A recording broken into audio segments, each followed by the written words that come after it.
무엇보다도 이해찬 의원님께서는 15년 전에 오늘의 JDC가 출범하게 하는 데 있어서 매우 중요한 역할을 해주신 분이십니다. 지난 2000년 제16대 총선에서 4선 의원으로 당선되신 후에 당시 여당인 새천년 민주당의 정책위 의장님으로서 제주국제자유도시 관련 정책 및 제도의 입안과 2002년 JDC의 설립과 태동에 크게 기여하신 바가 있습니다. 대단히 감사합니다. 그런 의미에서 오늘 이해찬 전 총리님의 우리 JDC 방문과 특강은 누구보다도 많은 국정 경험과 식견을 가지신 의원님으로서 저희 JDC가 앞으로 어떠한 분야에서 더욱 일을 잘해서 국가를 발전시키고 제주도를 발전시키는데 제대로 할 것인가 하는 측면에서 제주국제자유도시의 완성을 위해서 매우 훌륭한 조언을 해주시는 그런 기회가 되리라고 믿어마지 않습니다.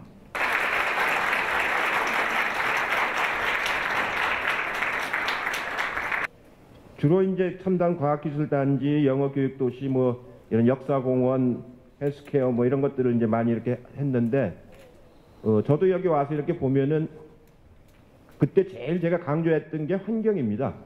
이런 여러 가지 사업을 하는데 제일 중요한 게 환경을 훼손해버리면 이 사업 자체가 아무 의미가 없다. 이 개발 위주로 가서는 안 된다. 이게 그 JDC가 제주개발센터인데 D자 중심으로 가면 안 된다. 저게 환경을 전제로 해서 모든 걸 해야 된다. 환경을 전제로 해서. 그랬는데 지금 이렇게 보면은 어느 정도 이제 투자도 되고 개발도 됐는데 그 내용이 조금 단순한 것 같아요. 제가 보기에는. 그러고 아까 사장님도 여러 가지 얘기를 하시지만 이 주민들하고 친화적이지 못하게 이렇게 개발 사업이 이루어진 데들이 너무 많아가지고 어제도 제가 여기 온다고 그러니까 이 예대 생태마을 아시죠? 거기서 재판에서 지셨죠? 예? 대법에서 졌죠? 예, 그러니까 그런 분들이 그 굉장히 어제 보니까 제가 만났는데 굉장히 서운하게 지금도 생각하고 있더라고요. 응? 그리고 거기다 뭘 지려고 했냐 그랬더니 뭐 카지노에다가 콘도를 지려고 했다. 콘도가 보니까 뭐 40몇 층짜리 콘도를 진다. 응? 그렇게 발상이 가면 안 되는 거거든요. 이 제주도의 경관, 환경 이런 부분들이 이 보존이 잘 유지가 되면서 가야 되는 건데 예, 산업도 카지노 같은 산업은 좋은 산업은 아니거든요. 돈벌이는 되겠지만. 그리고 제주도에 카지노가 지금 많이 있지 않습니까? 제주도에 오면은 카지노가 많은데 이 일본 사람들이 이렇게 많이 안 와요. 왜 안 오느냐면 룰이 안 좋아요. 여기가. 룰이 안 좋아가지고 자기들 스스로 카지노 경찰을 운영해달라고 저한테 요청할 정도거든요. 그러니까 그게 일본 사람들이 여기 많이 안 옵니다. 오히려 서울로 더 많이 와요. 이 카지노라는 게 그렇게 맞으면 산업으로서 뭐 이렇게 크게 환영받을 산업은 아니거든요. 그러고 거기에 오는 사람들이라고 하는 게 그렇게 뭐라고 그럴까 이 돈을 잃고 마음 좋은 사람이 누가 있겠어요. 응? 그러니까 강원도 같은 데서 보면 그 아주 정신적으로 황폐해지는 경우도 많지 않습니까? 그 얘기 들어보니까 제주도는 더군다나 이게 화산암 지대라서 그렇게 45층짜리를 막 질 정도로 기반이 단단하지 않다고 그러기도 하거든요. 이런 부분들이 제가 보기엔 잘못된 전형적인 사례라고요.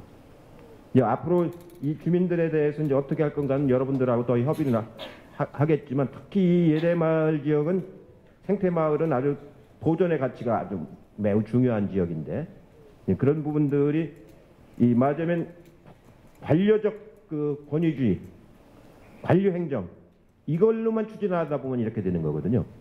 이제는 민주의식들이 많이 높아져 가지고 옛날처럼 그런 개발행정 하듯이 밀어붙여 갖고는 안 되는 일이거든요.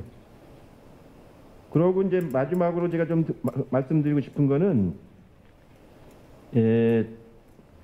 문재인 대통령 공약이기도 하지만 아까 말한 그 친환경 도시, 친환경 수도 이건 비단 공기만이 아니고 여러 가지면 수질 또 제주도는 이게 물이 이제 잘못되면 큰일 나는 데거든요.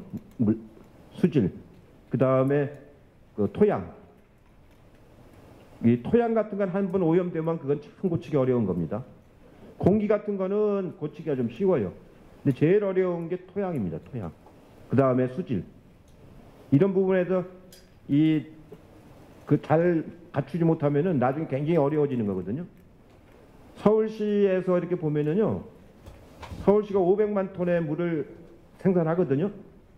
그럼 하수구로 500만 톤이 적어도 450만 톤은 나와야 되지 않습니까? 사람이 먹은 거 빼고서는 안 나와요. 그렇게 300만 톤 정도밖에 안 나와요. 500만 톤의 수돗물이 들어갔는데 나머지 200만 톤은 150만 톤은 어디로 간 거게요? 수도관이 다 깨져가지고 옛날에 다 땅으로 들어가 버렸습니다. 그 오물이 지하로 그냥 들어가는 거예요. 그러니까 건물을 지려고 해로 지려고 건물을 부셔보면 그 땅은 다 오염돼 있어요. 그 밑에가. 이렇게 되면 큰일 나는 거거든요. 특히 제주도 같은 경우는 이게 좁아가지고 어떻게 할 방법이 없는 거예요. 그러니까 그 70만이면 70만, 또 여행객 1,500만이면 1,500만이 쓰는 캐파에 맞게끔 인프라를 다 갖춰야 되는 거거든요. 하수시설도 다 갖춰야 되고, 도로시설도 갖춰야 되고, 상수시설도 다 갖춰야 되는 거거든요. 전기도 마찬가지고. 이런 그 환경 수도가 되려면은 그런 부분이 그 용량이 적으면은 아무리 하고 싶어도 안 되는 거거든요. 지금 서울 시내 4대문 안에는 들어가면은요, 여름에 얼마나 냄새가 많이 납니까? 그게 4대문 안 개발할 당시보다 인구가 훨씬 많이 거기 늘었지 않습니까? 근데 밑에 깔려있는 인프라는 그게 안 되잖아요. 여의도에 공동구가 있는데 가보면은 그 안에 가스도 지나가고 전기도 지나가고 모든 게 다 지나가는데 조그맣게 만들어놨어요. 그러니까 여름에 장마가 오면 그게 다 물로 들어가 버려요. 그게. 그러니까 이 안목이라는 게 굉장히 중요한데요. 이 프랑스의 그 하수구를 내가 들어가 보니까요, 옛날 짱발장이 거기서 살았다고 그러잖아요. 그 조그만 하수구 군저였더니 배가 지나갔다네, 배가. 예? 200년 전에 만든 하수구인데 작은 배가 지나가면서 준설을 한다니까요. 그 프랑스 파리는 낮에 되면은 여기서 이제 분수가 나옵니다. 그래가지고 흙, 미세먼지를 전부 하수구로 내려보내요. 그럼 하수구에 그 미세먼지가 다 들어가면은 작은 배가 다니면서 이 분진을 이제 다 집진을 해가지고 그래가지고 갖다 버리거든요. 그렇게 관리를 해요. 근데 그걸 하기 위해서 그게 200년 전에 만든 하수구예요. 하수구. 그러니까 장발장이 굉장히 하수구 속에서 막 냄새 맡으면서 하는 게 아니고, 예? 지금은 그게 관광지가 돼 있습니다. 파리를 간 사람들한테 의뢰가 한 번씩 보여줘요. 그만큼 말하자면 오래갈 도시이기 때문에 그에 맞는 용량을 갖는 거거든요. 이 제주도도 이제 새로 하는 지역들, 그런 지역들은 그런 걸 다 감안을 해야 되거든요. 특히 제일 제가 걱정하는 건 수질하고 토양. 이게 이제 망가지면 안 되는 거거든요.